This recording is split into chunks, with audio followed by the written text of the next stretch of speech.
The senior fellow and director of the Culture of Alarmist Project at the Independent Women's Forum. Great to have you here, Julie. This is a big day for a lot of people that are passionate about gun laws and changing what we have seen, so many mass shootings. You say this is not going to make a big difference in the end, though. No, look, I think the vast majority of kids that are coming out for this march are well-intentioned. They want to feel safe, and no one disagrees with that.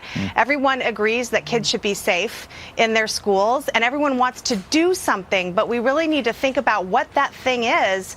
We need to use logic and look at data, avoid emotion. That is the way to make bad policy. So, again, I think that these marchers are well-intentioned. I just don't think that it will result in anything that will really keep schools safer and students safer. Listen, you're a director of a program called the Culture of Alarmism. I mean, ultimately, you're saying doing something doesn't mean you're doing the right thing. In this case, what is the right thing to do? And a lot of these kids, while well-intentioned, are probably misguided.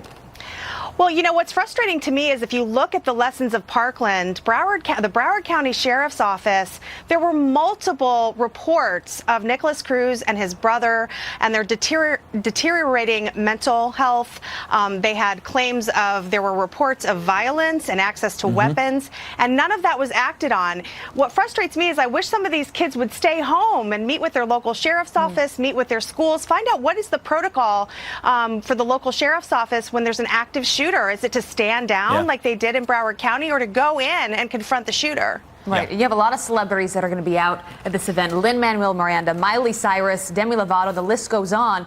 And these are people that have huge followings. I mean, you go on their social media, millions and millions of people follow them, they listen to them. So it's surprising that you have all of this effort, all of these people showing up. And to your point, it may not lead to much change. And MTV is sending busloads of kids. I mean, a network sending people to this.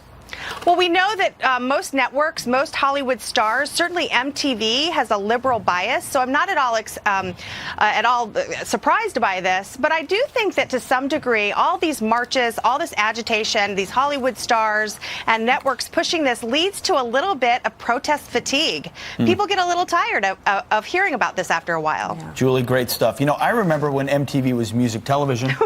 Now they're busing people to protest Daly in Washington, doing the countdown. Can I get a little more Carson and a little less buses? Julie, thank you for your time. Appreciate it. Thanks for having me.